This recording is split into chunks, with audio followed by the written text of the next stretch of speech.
चंद्रयान 3 के रोवर प्रज्ञान के चांद पर सतह पर उतरने का पहला वीडियो अब सामने आ गया है और इस वीडियो में चंद्रयान 3 की लैंडिंग के बाद लैंडर विक्रम से रोवर प्रज्ञान चांद की सतह पर उतरता हुआ दिखाई दे रहा है।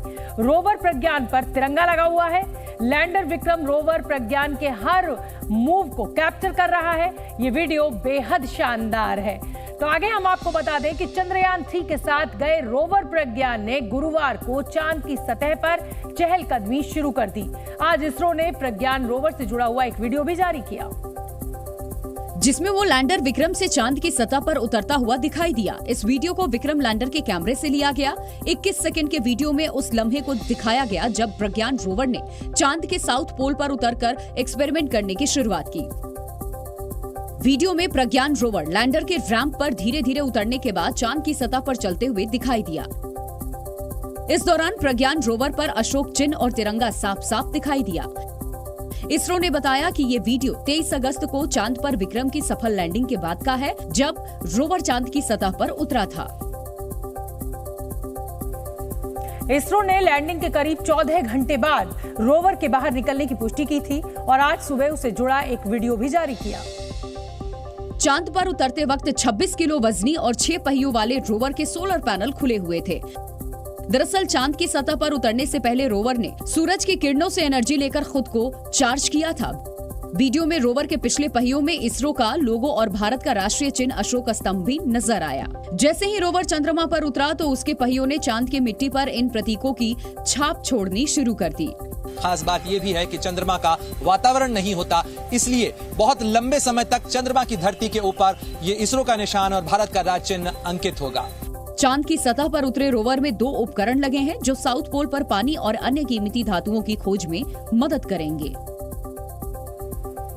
अब से कुछ देर पहले इसरो ने चंद्रयान से जुड़ा एक और वीडियो जारी किया और ये वीडियो लैंडर का रैंप खुलने और प्रज्ञान रोवर के बाहर निकलते वक्त का है।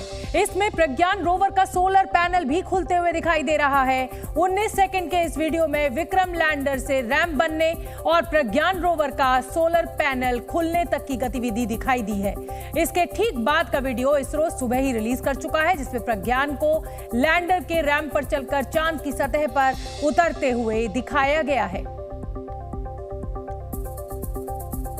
प्रज्ञान रोवर की मून वॉक से पहले इसरो ने विक्रम लैंडर के चांद के साउथ पोल पर लैंडिंग के वक्त का वीडियो भी जारी किया है, जिसमें चांद की सतह पर शुरुआत में लहरों जैसा नजारा दिखा।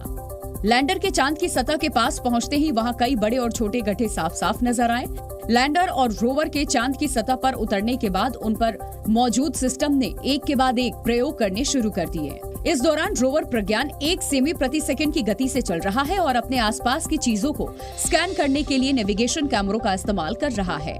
साउथ पोल पर सारे प्रयोगों को 14 दिनों में पूरा करने की कोशिश की जाएगी, क्योंकि इसके बाद चांद पर गहरा अंधेरा और बेहद ठंडा मौसम हो जाएगा। हालांकि इसरो को उम्मीद है कि इस मिशन की अवधि एक चंद्र दिवस या पृथ्वी के 14 दिन तक सीमित नहीं रहेगी। उम्मीद है कि चांद पर फिर से सूरज निकलने पर रोवर और लैंडर दोबारा सक्रिय हो सकते हैं। प्रज्ञान के चांद पर उतरने के वीडियो से पहले इसरो ने चंद्रयान 2 के ऑर्बिटर से खींची गई चंद्रयान 3 के लैंडर की तस्वीर भी शेयर की। हालांकि बाद में इस ट्वीट को डिलीट कर दिया गया। इस तस्वीर में विक्रम लैंडर चांद की सतह पर दिखाई दिया। इसरो ने 23 तारीख के दिन और रात के वक्त की 2 तस्वीरें जारी की। पहली तस्वीर विक्रम लैंडर की लैंडिंग से पहले की है, जिसमें चांद की सतह खाली नजर आ रही है। वहीं दूसरी तस्वीर लैंडिंग के बाद की है, जहां विक्रम लैंडर साफ दिखाई दे रहा है। बताया जा रहा है कि इन तस्वीरों को चंद्रयान 2 के ऑर्बिट में लगे हाई रेजोल्यूशन कैमरे से लिया गया। इसरो ने ये तस्वीरें पोस्ट करते हुए ट्वीट किया था कि चंद्रयान 2 ने चंद्रयान 3 के लैंडर का फोटो शूट किया। चंद्रयान 2 के ऑर्बिट के हाई रेजोल्यूशन कैमरे ने लैंडिंग के बाद चंद्रयान 3 के लैंडर को ढूंढ लिया। चंद्रयान 2 के ऑर्बिट में लगा कैमरा चांद पर अभी मौजूद सबसे बेहतरीन कैमरा है। प्रधानमंत्री नरेंद्र मोदी कल चंद्रयान 3 की टीम से बेंगलुरु में मुलाकात करेंगे। विदेश दौरे पर गए पीएम मोदी ग्रीस से सीधे बेंगलुरु पहुंचेंगे और इसरो के वैज्ञानिकों का हौसला बढ़ाएंगे और उन्हें चंद्रयान 3 की सफलता की बधाई देंगे। विदेश दौरे से लौटने के बाद उनका विमान सबसे पहले जिस जगह पहुंचेगा वो शहर बेंगलोर होगा, जहां पर इसरो का इस्ट्रैक और उसका मिशन ऑपरेशन कॉम्प्लेक्स मौजूद है, जो लगातार चंद्रयान 3 के हर मूवमेंट और लैंडर और रोवर पर नजर बनाए हुए है। प्रधानमंत्री का विमान कल सुबह करीब 6 बजे बेंगलुरु पहुंचने की संभावना है। यहां से वो इसरो के मिशन कंट्रोल रूम पहुंचेंगे, जहां इसरो प्रमुख एस सोमनाथ उनकी अगवानी करेंगे। चंद्रयान टीम में जिन लोगों ने अपना योगदान दिया उनसे प्रधानमंत्री की मुलाकात होगी और इसके साथ ही उनके सामने कुछ चीजें डिमॉन्स्ट्रेट भी की जाएंगी। उम्मीद की जा रही है कि रोवर का मूवमेंट प्रधानमंत्री को करके दिखाया जाएगा। पीएम को ये भी बताया जाएगा कि इसरो किस तरह इस मिशन को कामयाब बनाने के बाद आगे की उड़ान भरने जा रहा है, जिसको खुद पीएम मोदी हरी झंडी दिखा चुके हैं। प्रधानमंत्री नरेंद्र मोदी ने चंद्रयान 3 की सफलता को पूरी मानव जाति की सफलता बताया है। ग्रीस पहुंचे प्रधानमंत्री मोदी ने कहा कि पूरी मानव जाति के भविष्य के लिए चंद्रयान 3 की कामयाबी बड़ी भूमिका अदा करेगी। दरअसल एथेंस में ग्रीस की राष्ट्रपति कैटरीना एन ने पीएम को चंद्रयान 3 की सफलता पर बधाई दी, जिसके बाद उन्होंने ये बात कही। हृदय से बहुत बड़ा आभार व्यक्त करता हूं। चंद्रयान 3 की सफलता दूसरे भारत की या भारत के वैज्ञानिकों की सफलता ऐसा नहीं है, ये पूरी मानव जात के लिए सफलता है और पूरे मानव जात के भविष्य को गढ़ने में विज्ञान के इस प्रकार के साहस और सफलता है बहुत बड़ी भूमिका अदा करती है। विक्रम लैंडर और प्रज्ञान रोवर पृथ्वी की सतह पर हैं और अपना काम शुरू कर चुके हैं और लगातार वहां की तस्वीरें इसरो के कंट्रोल सेंटर तक पहुंचा रहे हैं। लेकिन लैंडर और रोवर की मुश्किलें अभी खत्म नहीं हुई हैं।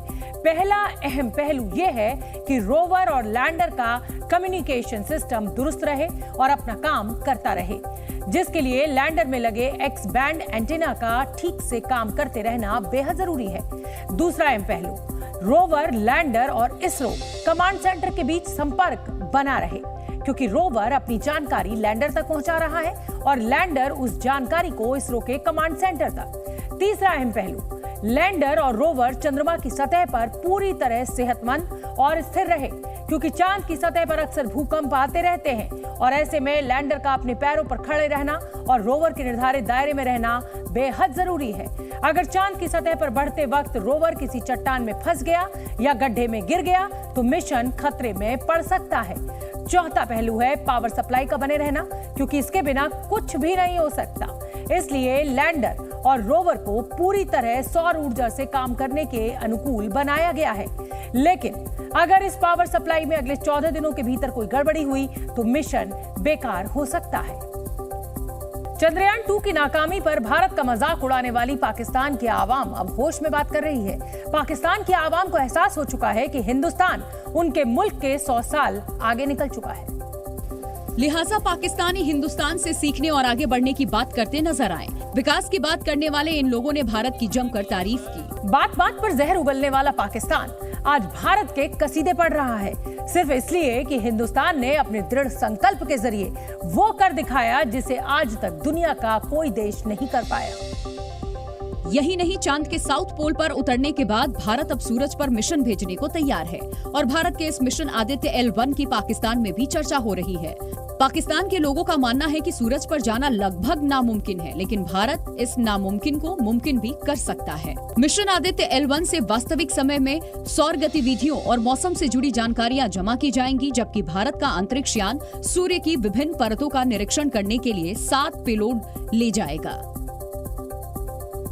ऐसा भी नहीं है कि पाकिस्तान का हर शख्स भारत की उपलब्धियों और भविष्य की प्लानिंग से खुश है। कुछ ऐसे लोग भी हैं जो कट्टरपंथी सोच और दुश्मनी की जंजीरों में कैद होकर हिंदुस्तान के खिलाफ जहर उगल रहे हैं। पाकिस्तान का एक नागरिक तो ये कहता दिखा कि चंद्रयान 3 चांद पर पहुंच गया, इसका कोई सबूत ही नहीं है, जबकि एक शख्स तो ये कहता नजर आया कि भारत ने चांद पर पहुंचकर कोई बहुत बड़ी उपलब्धि हासिल नहीं की। Z News।